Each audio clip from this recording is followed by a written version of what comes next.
Oke, baik. Kita kembali lagi untuk membahas materi-materi tentang pelajaran matematika ya. Kali ini akan membahas tentang hubungan antar garis. Nah, baik. Tapi sebelum kita lebih detail, kita harus tahu tentunya pengertian garis terlebih dahulu sebelum kita melihat hubungan antar garis yang satu dengan garis yang lain. Ya, oke. Apa sih yang dimaksud dengan garis itu? Nah, kita lihat pengertian garis, ya. Oke. Nah, jadi kalau kita lihat gambar di sini, ini ada titik-titik ya, yang dibatasi sebuah titik besar di kedua ujungnya. Nah, titik-titik ini kalau kita satukan, kita lebih rapatkan lagi, maka akan menjadi sebuah garis. Jadi, pengertian garis bisa disimpulkan adalah kumpulan dari beberapa titik. Ini yang dimaksud dengan garis. Jadi garis itu adalah kumpulan dari beberapa titik. Nah, ini kumpulan dari beberapa titik yang secara rapat akan membentuk sebuah garis. Nah, oke, baik. Garis ini dibedakan menjadi 3 jenis, yaitu ada garis lurus, ada sinar garis, kemudian ada segmen garis atau disebutnya ruas garis. Ya, oke. Garis lurus itu seperti apa sih? Kita akan lihat. Nah, ini salah satu contoh garis lurus. Nah, kita lihat contoh yang lainnya. Dan untuk apa garis lurus ini? Kita lihat di sini. Nah, ini salah satu contohnya ya tadi. Nah, selain itu juga ini garis lurus. Jadi garis lurus itu di kedua ujungnya ini ada tanda panahnya. Sehingga bisa ditarik lagi sepanjang-panjangnya di kedua ujungnya ini. Nah, itu yang disebut dengan garis lurus. Nah, ini contohnya ada yang miring-miring seperti ini, ada yang berdiri, ada yang mendatar. Seperti ini contohnya. Nah, sekarang apa manfaat garis lurus atau dalam kehidupan sehari-hari ini atau di dalam dunia pendidikan, untuk apa sih garis lurus ini? Nah, garis lurus ini biasanya dibuat untuk diagram Kartesius. Nah, ini kalau kita lihat garis di sini, garis X, ya, garis X ini di kedua ujungnya ini ada tanda panahnya. Artinya masih bisa ditarik lagi ke kanan sepanjangnya. Ditarik ke kiri sepanjang-panjangnya, ditarik ke bawah sepanjang-panjangnya, ditarik ke atas sepanjang-panjangnya hingga tak terbatas. Artinya di kedua ujungnya ini masih bisa diperpanjang lagi. Ini yang disebut dengan garis lurus. Nah, jadi kita sudah tahu ya contoh garis lurus dan manfaatnya. Nah, sekarang kita kembali lagi dan kita lanjutkan sinar garis. Apa itu sinar garis? Bagaimana bentuknya? Nah, sinar garis ini dimulai dari sebuah titik awal dan di ujungnya ada tanda panah, artinya masih bisa kita perpanjang lagi. Nah, ini disebut dengan sinar garis. Nah, kita lihat contoh-contoh yang lain. Nah, contoh-contoh yang lain ini sinar garis ya. Seperti ini ada yang miring ke atas, kemudian ada yang miring ke atas ke sebelah kiri, berbalik ya. Nah, ini lagi ke bawah. Kemudian ini panjang, tapi tetap diawali dengan sebuah titik tertentu. Dan di ujungnya ini masih bisa ditarik lagi. Nah, kemudian ini. Nah, kalau kita melihat ini, kita bisa lihat untuk apa sinar garis ini biasanya. Nah, biasanya adalah untuk membuat sudut. Nah, sudut ya. Membuat sudut. Nah, di sini ada sudut lancip. Nah, diawali dengan sebuah titik. Seperti ini. Jadi ini sinar garis. Ini sinar garis juga. Nah, ini juga sinar garis, ini sinar garis. Ada sudut siku-siku ya, besarnya 90. Di sini ada sudut tumpul besarnya 90 sampai 180, ada sudut lurus besarnya 180. Nah, ini ya. Baik, kita lanjut lagi tadi ke segmen garis atau ruas garis. Nah, segmen garis atau ruas garis ini bentuknya seperti apa? Nah, kalau lihat gambarnya di sini, segmen garis atau ruas garis itu berarti diawali dengan sebuah titik tertentu dan diakhiri juga dengan sebuah titik tertentu. Artinya terbatas. Garisnya ini terbatas dari suatu titik tertentu ke titik tertentu. Tidak bisa diperpanjang lagi. Ya. Oke, ini segmen garis atau disebutnya ruas garis. Kita lihat contoh-contoh yang lain, bentuk yang lain. Nih, miring ya, bentuknya agak miring. Kemudian ini agak tegak, miring dikit. Nah, ini juga miring. Ini ya. Ini bentuk-bentuknya. Nah, fungsinya ruas garis ini atau segmen garis ini gunakan untuk membuat sebuah bangun datar. Nah, kita coba lihat membuat bangun segitiga ya. Nah, di sini bangun datar ada lingkaran. Nah, kecuali lingkaran ya. Jadi garis atau segmen garis atau ruas garis ini bukan untuk membuat lingkaran. Ini bukan, kecuali lingkaran ya. Oke. Kita lihat untuk membuat segitiga. Nah, segitiga di sini berarti seperti ini awalnya. Kemudian kita buat garis ruas garis berikutnya dan ruas garis berikutnya jadilah segitiga. Berikutnya kita membuat persegi panjang.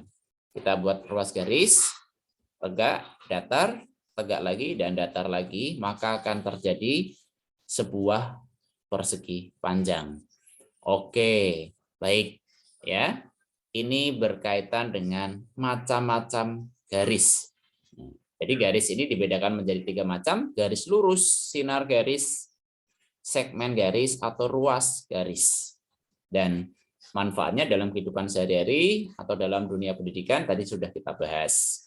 Nah, berikutnya, garis ini semuanya ada juga yang berbentuk datar dan juga berbentuk tegak. Nah, kalau yang bentuknya datar ini biasanya kita sebut sebagai garis horizontal. Dan yang tegak ini kita sebut sebagai garis vertikal. Nah, datar itu berarti horizontal, tegak itu berarti vertikal, gitu ya. Oke, semoga ini bisa dipahami. Nah, ini berkaitan dengan pengertian garis. Tadi kita sudah pahami secara detail ya, bahkan macam-macam garisnya dan juga bentuknya, manfaatnya kita sudah bahas. Nah, kita kembali lagi ke hubungan antar garis. Nah, sekarang setelah pengertian kita bahas hubungan dua garis. Nah, sekarang dua garis dulu. Apa yang terjadi ketika ada dua garis ini kita hubungkan?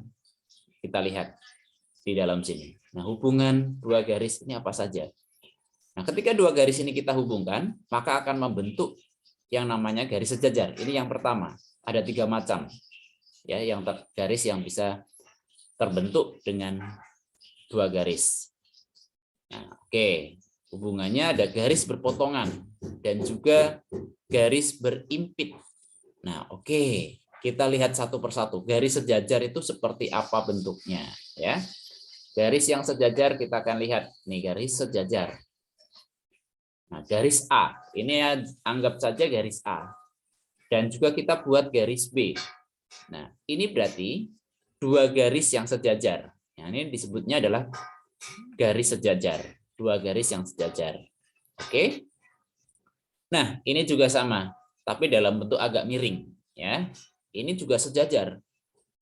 Jika kita teruskan sampai ke ujung sana, ya ke atas, itu juga tidak akan pernah bertemu. Nah, karena ini sejajar. Nah, oke, berikutnya ini juga garis S dengan garis P, ini juga garis sejajar, garis G dengan garis H juga garis sejajar, ya. Oke. Baik, kita kembali lagi ke tadi ya, garis sejajar sudah kita bahas. Sekarang kita lihat garis berpotongan. Garis berpotongan itu contohnya garis A dengan garis B. Nah, ini berpotongan di suatu titik tertentu. Ini berpotongan. Ada dua garis. Nah, kalau kita tahu seperti ini, namanya adalah garis berpotongan. Kemudian, kalau ada garis seperti ini, nah ini juga berpotongan di sebuah titik sini. Oke, berikutnya garis T dengan garis S ini berpotongan juga. Nah, ini contohnya ya. Garis X dengan garis Y ini berpotongan di sini. Nah, ini kayak membuat diagram Kartesius tadi ya. Oke, baik, kita lanjutkan lagi garis berimpit. Nah, garis berimpit bentuknya kayak gimana? Nah, ini garis berimpit ya. garis yang berwarna coklat dengan garis yang berwarna hijau ini berimpit. Kemudian garis yang berwarna biru muda dengan berwarna coklat ini juga berimpit. Artinya garis berimpit itu adalah garis yang menempel tepat pada garis yang lain. Ya, seperti kalian menempelkan sebuah pulpen dengan pensil. Nah, ini berimpit ya. Oke, ini juga berimpit. Warna coklat dengan kuning, coklat dengan merah, ini berimpit. Oke, baik. Hubungan dua garis sudah kita bahas ya. Jadi kita tadi sudah bahas pengertian garis, kemudian hubungan dua garis. Nah, sekarang kita lihat sudut yang terbentuk jika dua garis sejajar. Nah, tadi akan ada garis sejajar nih di dalam hubungan dua garis. Nah, sekarang sudut yang terbentuk jika dua garis sejajar dipotong sebuah garis. Oke, kita lihat di dalamnya.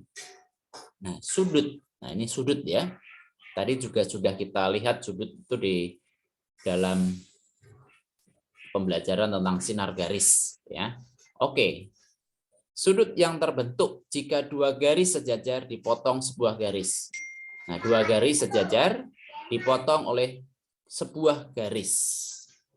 Oke, anggap saja ini potongannya ini adalah kali atau sungai. Nah, maka akan terbentuk beberapa sudut. Di sini ada 8 sudut. 1, sudut 2, 3, 4, 5, 6, 7, 8. Nah, ini area sudut 1, area sudut 2, area sudut 3, area sudut 4, area sudut 5, area sudut 6, 7, dan 8. Nah, oke, baik. Ada berapa macam yang sudut yang terbentuk? Ada sudut sehadap, ada sudut bertolak belakang, ada sudut luar berseberangan, dan juga ada sudut dalam berseberangan. Oke, kita lihat ya. Sudut sehadap. Nah, itu seperti apa sih? Nah, kalau kita buat seperti ini, ya, dua garis sejajar dipotong oleh sebuah garis, maka sudut yang sehadap itu sudut yang mana saja? Sudut, anggap aja di sini tadi sudut 1 ya. Sudut 1 berarti sehadap dengan sudut 5. Kenapa? Oke, kita lihat di sini. Karena sudut itu berarti awalnya dari titik sini ya. Titik pertemuan ini, karena ini daerah sudut 1, jadi mulainya dari sini. Garis coklat ini ke kiri. Garis merah ini ke atas. Kiri atas. Ya, berarti kiri sama ke atas. Nah, jadi hadapnya ke kiri atas. Nah, sudut 5 juga sama. Kita lihat ini, garis ini dan garis merah ini kiri atas. Berarti sama hadapnya. 1 dengan sudut 5 ini hadapnya sama-sama ke kiri atas. Sehingga kita sebut sebagai sudut sehadap. Nah, sekarang sudut sehadap dengan sudut 2. Yang mana? Sudut yang di daerah sini ya. Nah, ini adalah sudut 6. Oke, berikutnya sudut yang sehadap dengan sudut 4. Ini daerah sudut 4. Ke kiri, ke bawah. Mana yang sama-sama ke kiri, ke bawah? Yaitu sudut daerah sini. Sudutnya ke kiri, ini bawah. Berarti kiri ke bawah ini. Oke, berikutnya sudut 3. Kanan, bawah. Nah, berarti daerah sini nih, kanan, bawah. Ini adalah sudut 7. Jadi sudut yang sehadap adalah sudut 1 dengan sudut 5. Sudut 4 dengan sudut 8. Sudut 2 dengan sudut 6. Sudut 3 dengan sudut 7. Ini adalah sudut yang sehadap. Nah, oke, berikutnya kita lihat lagi sudut yang bertolak belakang. Kita lihat sudut yang bertolak belakang. Bertolak belakang itu berarti berlawanan hadapnya. Yang satu hadap ke kiri atas, berarti yang satunya harus ke kanan bawah. Ya, berlawanan. Bertolak belakang itu berlawanan. Nah, sekarang saya tanya, sudut 1 dengan sudut berapa yang berlawanan ini? Ini kan hadapnya ke sebelah sini atas ya. Berarti yang ke sebelah kanan bawah berarti sudut daerah sini. Nah, ini berarti sudut tadi sudut 3 ya. Berarti sudut 1 bertolak belakang dengan sudut 3. Nah, sekarang kalau sudut 2 di sini, nah berarti bertolak belakang dengan sudut yang di sini. Ya. bertolak belakang itu berlawanan. Ini hadapnya ke sana, yang 4 hadapnya ke bawah, kiri. Oke, kita lanjut lagi. Sudut 5, berarti bertolak belakang dengan sudut 7. Kalau sudut ini bertolak belakang dengan sudut daerah sini. Ya. Oke, gampang ini ya. Baik, kita lanjut lagi ke sudut luar berseberangan. Kita lihat sudut luar berseberangan. Ini dalam, ya. Anggap saja ini di dalam, dan luar itu berarti di sini. Ini di luar sebelah bawah, ini luar sebelah atas.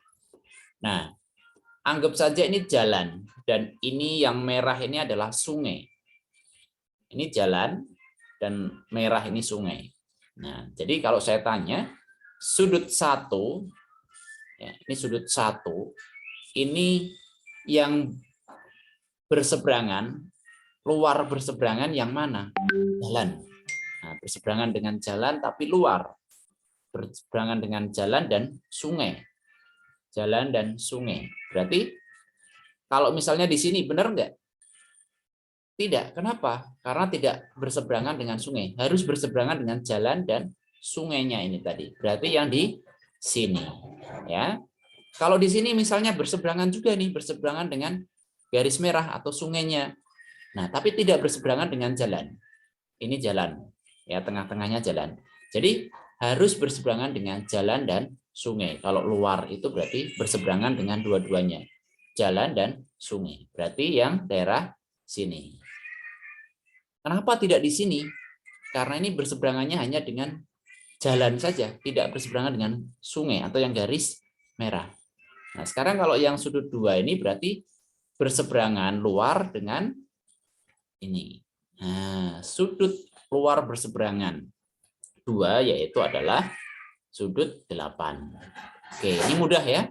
Oke, baik sekali. Sudut jadab sudah kita bahas, sudut bertolak belakang sudah kita bahas. Nah, sudut luar berseberangan tadi ini ya.